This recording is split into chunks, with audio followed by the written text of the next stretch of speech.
Assalamu alaikum, chers frères et sœurs. Le peuple maudit de Israël. Une phrase qui semble résonner avec un mystère profond, une notion qui pourrait dérouter ou susciter la curiosité. Pourquoi parler de malédiction, alors que l'histoire d'Israël est généralement associée à celle d'un peuple élu par Dieu? Pourtant, au fil des siècles, des textes anciens aux événements historiques récents, l'idée que le peuple d'Israël aurait pu être maudit a traversé les cultures, les religions et les esprits. Il est crucial de comprendre que ce sujet va bien au-delà des simples récits bibliques. Il s'ancre dans une histoire complexe où la théologie, les prophéties et les malheurs historiques sont intimement liés. Cette notion de malédiction trouve son écho dans les croyances populaires, mais aussi dans des interprétations religieuses et culturelles, parfois mal comprises. Pourquoi ce sujet mérite-t-il notre attention aujourd'hui? Parce que ce n'est pas simplement un concept historique, mais une idée qui a façonné la perception mondiale d'un peuple tout au long des âges. Pour bien saisir la portée de cette notion, il est indispensable de remonter aux sources historiques et religieuses, de comprendre le contexte dans lequel ces croyances ont émergé et de démêler les faits des mythes. Le terme de peuple maudit a souvent été utilisé dans divers contextes pour parler du peuple d'Israël, mais que signifie-t-il réellement? Dans la Bible, en particulier dans l'Ancien Testament, les relations entre le peuple hébreu et Dieu sont parfois marquées par des promesses de bénédiction, mais aussi des avertissements de malédiction en cas de désobéissance. Dans le livre du Deutéronome, par exemple, Dieu promet des bénédictions à Israël s'ils obéissent à ses commandements, mais il y a également des malédictions redoutables s'ils s'en écartent. Parmi ces malédictions, on trouve des prophéties qui parlent d'exil, de souffrance et de dispersion à travers le monde. Ces passages ont alimenté des siècles d'interprétations théologiques, renforçant l'idée que certaines périodes de souffrance du peuple juif pourraient être vues comme des châtiments divins. Au-delà de la Bible, l'histoire du peuple d'Israël, marquée par les conquêtes, les destructions, l'exil et les persécutions, a renforcé cette image d'un peuple qui porte un poids historique lourd. Depuis la destruction du premier et du second temple de Jérusalem, en passant par les diasporas forcées, jusqu'aux tragédies plus récentes comme la Shoah, beaucoup ont vu dans ces événements des échos de ces anciennes malédictions bibliques. Mais ces interprétations ne sont pas uniquement religieuses. Elles se sont parfois transformées en idéologie politique et sociale. La perception négative et les stéréotypes autour du peuple juif au cours de l'histoire ont souvent renforcé cette idée de malédiction, parfois utilisée pour justifier des discriminations et des persécutions. La notion de peuple maudit a ainsi été instrumentalisée à travers les siècles. Avant de commencer cette vidéo, n'oubliez pas de liker cette vidéo, car cela nous donne beaucoup de force pour continuer à partager du contenu bénéfique. Et je vous invite à vous abonner à notre chaîne et d'activer la cloche de notification pour rester informé de nos prochaines publications sur la foi islamique. Merci et bonne vidéo. L'objectif de cette vidéo est d'analyser et de comprendre cette idée complexe et souvent mal interprétée de peuple maudit. Quelles en sont les racines historiques, religieuses et sociales? Comment a-t-elle évolué au fil du temps et pourquoi est-elle encore parfois utilisée pour expliquer des événements tragiques dans l'histoire du peuple juif? Alors, restez avec moi jusqu'à la fin pour découvrir cela. Si vous avez des questions ou des commentaires en cours de route, n'hésitez pas à les laisser en bas. J'apprécie beaucoup vos retours. Allons-y. Au cours de cette vidéo, nous allons explorer les textes religieux qui évoquent cette malédiction, en particulier la Bible et d'autres écrits anciens. Revisiter les grandes étapes de l'histoire d'Israël, de l'époque biblique jusqu'à nos jours, pour comprendre comment ces événements ont pu renforcer cette idée dans les esprits. Discuter des interprétations théologiques de ces malédictions et comment elles ont été perçues par différentes religions et cultures à travers le monde. Démystifier cette notion en explorant les aspects symboliques et les récupérations idéologiques qui ont façonné cette image négative. Cette exploration vous permettra de comprendre les tenants et aboutissants de cette idée profondément enracinée dans l'histoire de l'humanité. Il est important de ne pas se laisser emporter par des idées simplistes, mais de creuser la profondeur de ce concept pour en dégager des vérités historiques et spirituelles. Origine d'Israël. L'histoire du peuple israélite débute avec les récits bibliques de la Genèse, où Dieu promet à Abraham, un patriarche hébreu, qu'il deviendra le père d'une grande nation. Cette promesse divine est le point de départ de la formation du peuple d'Israël. Selon la tradition, Abraham, Isaac, son fils, et Jacob, son petit-fils, sont les ancêtres directs de ce peuple, souvent appelés les patriarches. Jacob, après avoir lutté avec un ange, reçoit de Dieu un nouveau nom, Israël, et ses descendants sont appelés les Israélites. Le livre de l'Exode raconte l'histoire de la libération du peuple hébreu de l'esclavage en Égypte sous la direction de Moïse. C'est un moment fondamental dans l'histoire d'Israël, où Dieu scelle une alliance avec les Israélites au mont Sinaï. Dieu y remet les 10 commandements à Moïse, posant ainsi les bases des lois morales et religieuses qui guideront le peuple élu. Cette alliance est une promesse de protection divine en échange de l'obéissance aux lois de Dieu. À partir de là, Israël se constitue progressivement en nation, après la conquête de la terre promise sous Josué. Cette période est marquée par des hauts et des bas, alors que les Israélites tentent de rester fidèles à leur alliance avec Dieu. Toutefois, au fil des siècles, leur histoire est ponctuée d'infidélités religieuses, de guerres et de conquêtes par d'autres puissances, ce qui engendrera l'accomplissement de certaines prophéties de malédiction.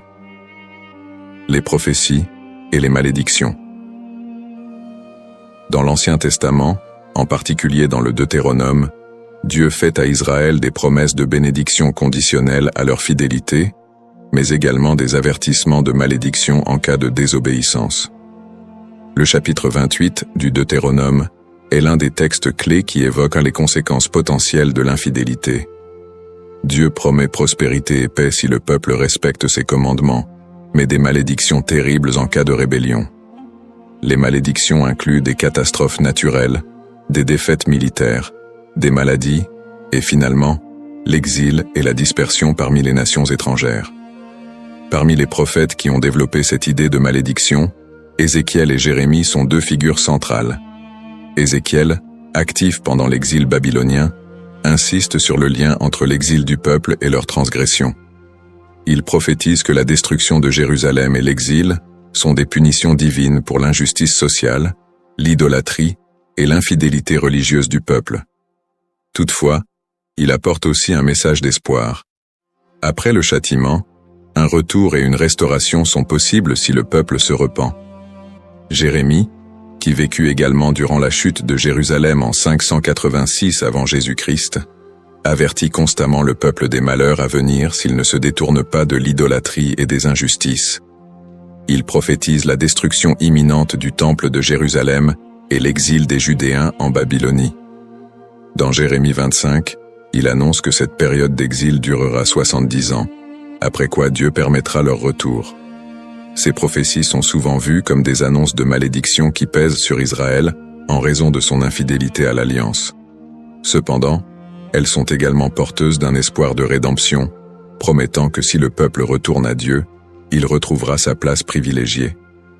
Une autre dimension importante des malédictions dans l'Ancien Testament concerne le temple de Jérusalem. La destruction du premier temple par les Babyloniens en 586 avant Jésus-Christ, puis la destruction du second temple par les Romains en 70 après Jésus-Christ, sont vus comme des châtiments pour la désobéissance du peuple. Ces événements ont renforcé l'idée d'un peuple souffrant sous le poids de la malédiction divine. Persécutions historiques. L'histoire du peuple d'Israël est marquée par une série de persécutions et d'exils, souvent perçues à travers le prisme des malédictions bibliques. Le premier grand exil, celui de Babylone, survient après la destruction du premier temple en 586 avant Jésus-Christ. Par la suite, les Babyloniens déportent une grande partie des habitants de Juda, ce qui marque le début d'une longue période de diaspora. Après un retour partiel en terre d'Israël et la reconstruction du temple, les siècles suivants ne sont pas exempts de nouvelles épreuves. La période hellénistique, marquée par les conquêtes d'Alexandre le Grand, puis la domination romaine, amène son lot de tensions religieuses et politiques. Le peuple juif subit de nouvelles persécutions, notamment sous l'occupation romaine. La destruction du Second Temple en 70 après Jésus-Christ par les Romains, sous l'empereur Titus, est un moment charnière dans l'histoire d'Israël. Cet événement marque le début de la grande diaspora, alors que le peuple juif est dispersé dans tout l'Empire romain et au-delà. La révolte de Bar Kokhba, en 135 après Jésus-Christ, aboutit à une nouvelle défaite et à un exil encore plus massif. À partir de ce moment, les Juifs deviennent un peuple sans terre, vivant en exil, souvent en minorité, et subissant de nombreuses discriminations et persécutions. Durant le Moyen-Âge, en Europe et dans le monde islamique, les Juifs font souvent l'objet de suspicions, de discriminations légales et parfois de pogroms violents. Les croisades, notamment, voient des massacres de communautés juives en Europe. Les expulsions des Juifs d'Espagne en 1492 et du Portugal en 1497 sont d'autres exemples de persécutions qui renforcent cette idée de malédiction. Dans ces périodes sombres, beaucoup d'historiens et de penseurs juifs eux-mêmes ont cherché à comprendre ces souffrances à travers les textes sacrés. Pour certains, ces malheurs étaient perçus comme la continuation des malédictions prononcées dans l'Ancien Testament. Pourtant, ces périodes de souffrance ne sont pas uniquement interprétées comme des châtiments divins, mais aussi comme des épreuves à travers lesquelles le peuple d'Israël serait purifié ou préparé à une rédemption future. Le 19e et le 20e siècle ne font qu'amplifier ces tragédies, avec l'émergence de l'antisémitisme moderne, culminant dans l'horreur de la Shoah, qui a vu l'extermination systématique de 6 millions de Juifs pendant la Seconde Guerre mondiale. Une telle catastrophe, d'une ampleur sans précédent, a profondément marqué l'identité juive et soulevé des questions sur le sens de cette souffrance historique. Conclusion du contexte historique. L'histoire du peuple d'Israël, tissée de moments de gloire, d'alliances divines, mais aussi de malédictions et de souffrances, reste une des plus complexes et des plus riches de l'humanité. Les prophéties bibliques de malédiction, les exils répétés, les destructions de lieux sacrés et les persécutions à travers les siècles ont façonné la perception du peuple juif, tant de leur propre point de vue que de celui des autres nations. Le concept de peuple maudit, les bases théologiques, l'idée de malédiction dans les textes religieux, en particulier dans la tradition judéo-chrétienne, est un concept riche et complexe. Les malédictions sont souvent prononcées par Dieu en réponse à l'infidélité ou à l'injustice du peuple. Dans la Bible, notamment dans le livre du Deutéronome, Dieu promet des bénédictions à Israël pour leur obéissance, mais aussi des malédictions en cas de désobéissance. Ces malédictions incluent des souffrances, des exils et d'autres calamités, illustrant le caractère conditionnel de l'alliance entre Dieu et son peuple. La distinction entre malédiction divine et humaine est essentielle. Les malédictions divines, souvent exprimées par des prophètes, sont vues comme des conséquences directes de l'action humaine contre les commandements divins. En revanche, les malédictions humaines peuvent découler de superstitions, de croyances populaires ou d'anathèmes lancés par des individus ou des groupes en réponse à des actes perçus comme immoraux. Cette différence met en lumière le rôle de la responsabilité humaine dans la réception de ces malédictions. Les prophètes, tels qu'Ézéchiel et Jérémie, jouent un rôle crucial dans la communication de ces malédictions. Leur message souligne que ces châtiments ne sont pas simplement des expressions de colère divine, mais des appels à la repentance et à la restauration. Ce cadre théologique souligne que les malédictions ne sont pas définitives et que le retour à la foi peut conduire à des bénédictions renouvelées. Malédiction et mythe. La notion de malédiction attachée au peuple d'Israël a donné lieu à de nombreuses interprétations populaires et mythes au cours des siècles. Dans les traditions chrétiennes et islamiques, des récits sur le peuple juif ont souvent été associés à des idées de punition divine. Ces interprétations, parfois teintées d'hostilité, ont conduit à la propagation de stéréotypes négatifs. Historiquement, des récits de malédiction ont été utilisés pour justifier des persécutions contre les Juifs. Par exemple, l'idée que le peuple juif a été maudit en raison de la crucifixion de Jésus a été utilisée pour alimenter l'antisémitisme. Ces interprétations ont pris racine dans des contextes sociopolitiques où le peuple juif était perçu comme un bouc émissaire lors de périodes de crise ou de bouleversements sociaux. La manière dont ces malédictions ont été comprises et transmises à travers les siècles a également façonné les perceptions collectives du peuple juif. Les récits de souffrance et de malédiction ont souvent été amalgamés dans la culture populaire, créant un imaginaire collectif qui persiste jusqu'à aujourd'hui. Cette dynamique entre malédiction et mythe a ainsi contribué à la stigmatisation du peuple juif à travers l'histoire. Analyse moderne. Dans le contexte moderne, le concept de peuple maudit a pris des formes variées et a été réinterprété sous différents angles. L'antisémitisme historique, qui a trouvé ses racines dans ces idées de malédiction, demeure une réalité dans de nombreuses sociétés. Les stéréotypes associés à la malédiction continuent d'alimenter des préjugés, parfois de manière insidieuse, dans le discours contemporain.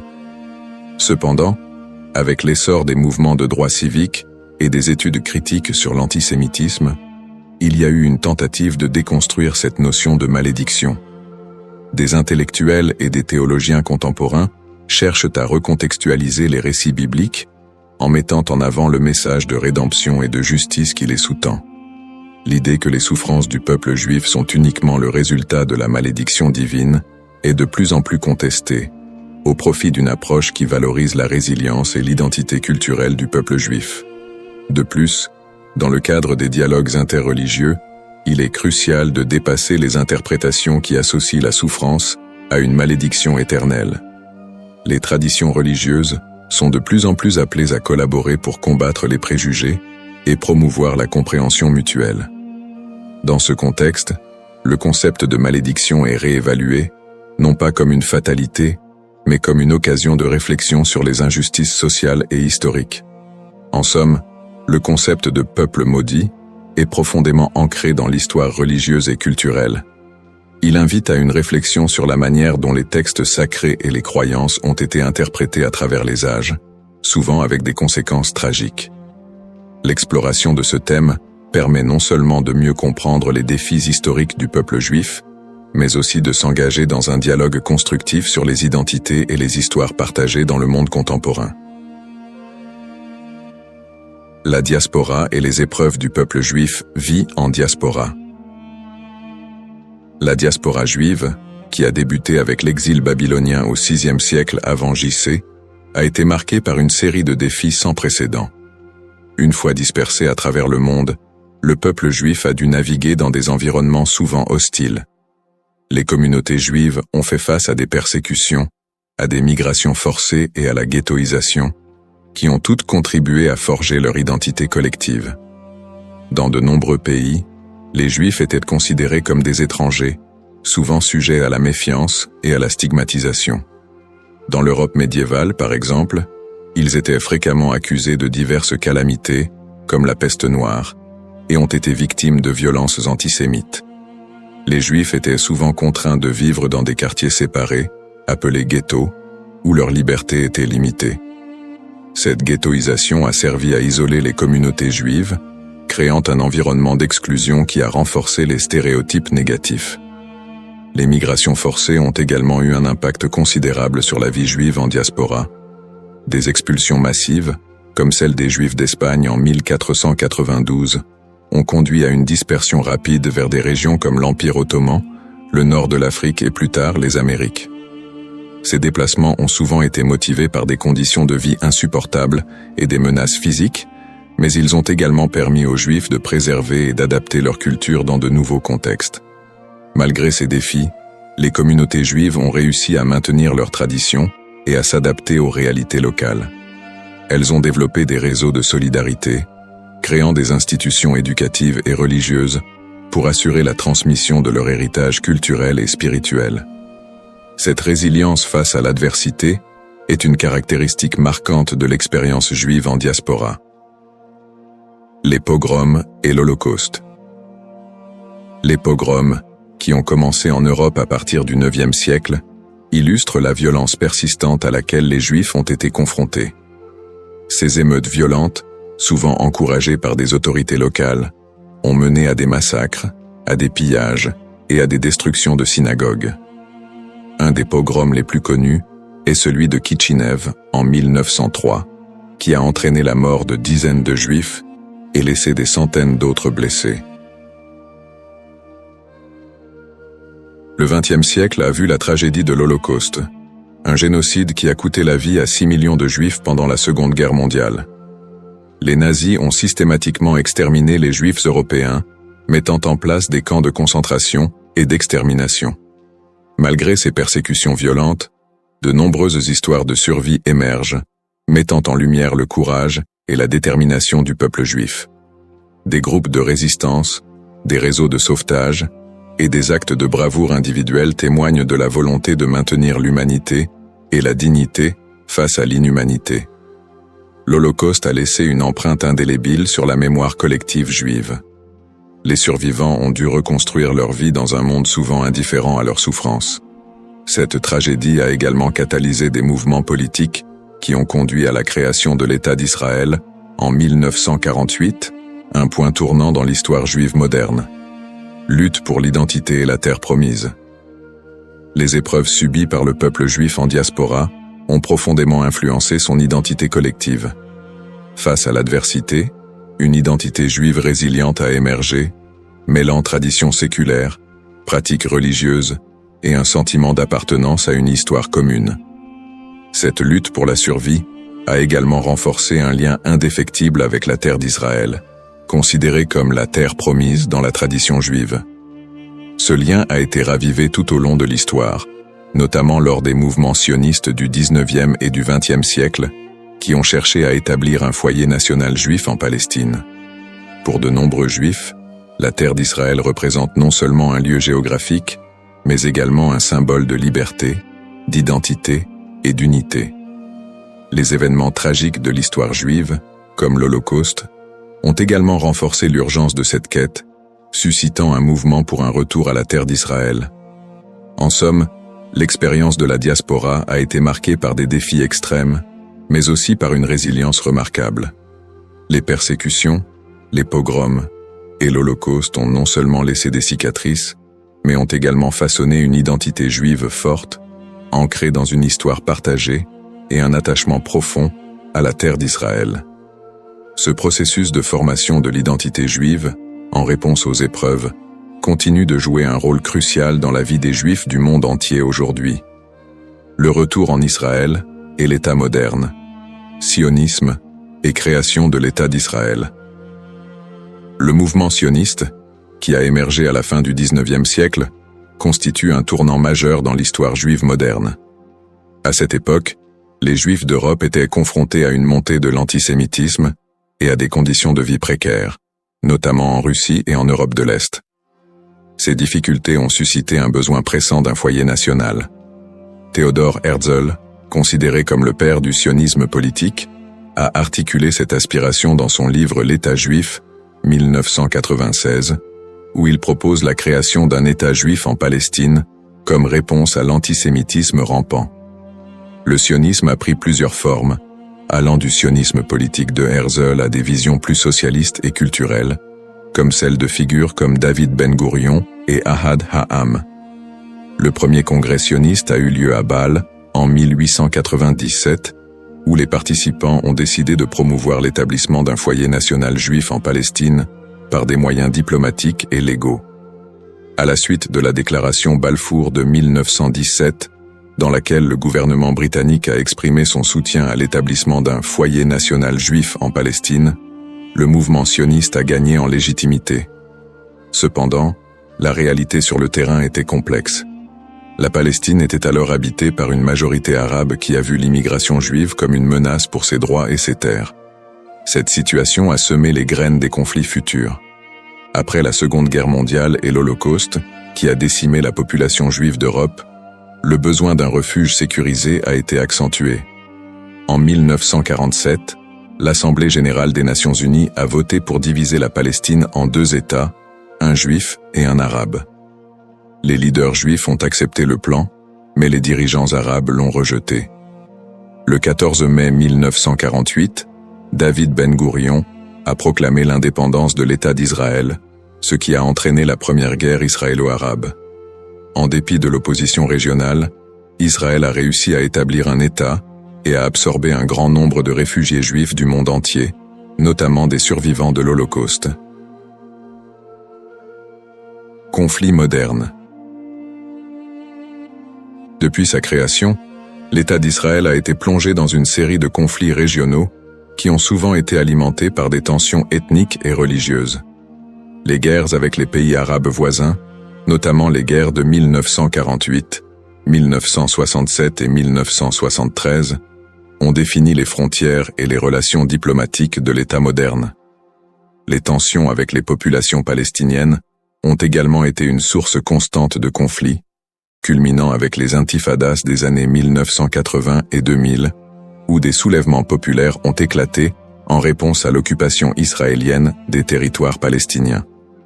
Le conflit israélo-palestinien est un point focal des tensions au Moyen-Orient, où des questions de droits territoriaux, d'autodétermination et de sécurité se croisent. Les territoires de la Cisjordanie et de Gaza sont devenus des symboles de la lutte pour la reconnaissance et la dignité des Palestiniens.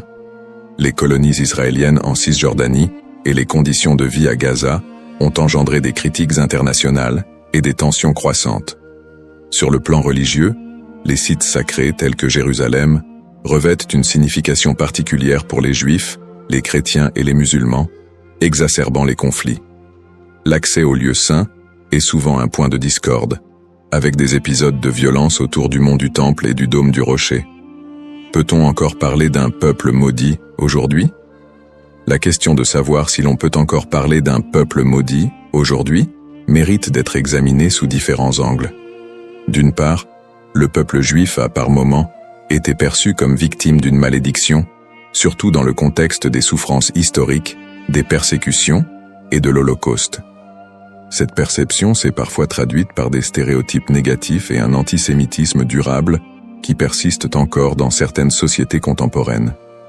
D'autre part, l'idée de peuple maudit ne rend pas pleinement compte de la résilience, de l'innovation et des contributions culturelles des Juifs à la société mondiale. Après des siècles de persécution, les Juifs ont réussi à établir un État souverain, à revitaliser leur culture et à jouer un rôle significatif dans divers domaines tels que la science, l'art et la politique. Cette renaissance culturelle et nationale contredit l'idée d'une malédiction éternelle. Aujourd'hui, beaucoup de Juifs se définissent non pas par leurs souffrances passées, mais par leur identité culturelle et leur engagement envers des valeurs de justice, de paix et de coexistence. L'État d'Israël, bien qu'encore confronté à des défis internes et externes, est un symbole de survie et de détermination pour de nombreux Juifs dans le monde. Ainsi, plutôt que de voir le peuple juif à travers le prisme d'une malédiction, il est plus approprié de reconnaître la complexité de son histoire, marquée par des luttes et des triomphes, et d'appréhender la diaspora juive comme une histoire d'espoir, de résilience et de quête d'identité. Dans cette exploration du thème du peuple maudit d'Israël, nous avons retracé l'histoire complexe des Juifs, de leurs origines dans l'Antiquité à leur établissement moderne en tant qu'État souverain. Nous avons examiné le contexte historique et religieux, en soulignant les épreuves de la diaspora, les persécutions et les tragédies comme les pogroms et l'Holocauste. En analysant le concept de malédiction, nous avons également vu comment il a été utilisé pour justifier des stéréotypes et des violences à l'encontre des Juifs au fil des siècles. Nous avons ensuite discuté du mouvement sioniste qui a mené à la création de l'État d'Israël en 1948, ainsi que des conflits régionaux qui en ont découlé, notamment avec les populations palestiniennes. Ces tensions, alimentées par des enjeux historiques, ethniques et religieux, continuent de façonner la réalité actuelle du pays. En réfléchissant à l'évolution du terme « maudit », il est crucial de reconnaître qu'il a souvent été employé de manière péjorative pour désigner le peuple juif et justifier des injustices. Cependant, au fil du temps, cette notion a été déconstruite. De nos jours, parler de peuple maudit ne rend plus compte de la diversité et de la résilience des communautés juives. Au contraire, il est essentiel de voir le peuple juif comme porteur d'une riche culture, d'une identité dynamique et d'une volonté indéfectible de vivre et de prospérer, malgré les défis historiques. Pour conclure, j'invite chacun d'entre vous à approfondir ce sujet fascinant et complexe. Prenez le temps d'explorer les multiples facettes de l'histoire juive, d'écouter des voix variées et de réévaluer vos propres perceptions sur le peuple juif et son héritage. En favorisant la compréhension et l'empathie, nous pouvons tous contribuer à un dialogue constructif qui transcende les stéréotypes et promeut la paix et la coexistence. Le parcours historique du peuple juif est une leçon pour tous sur la résilience, l'identité et la quête de justice,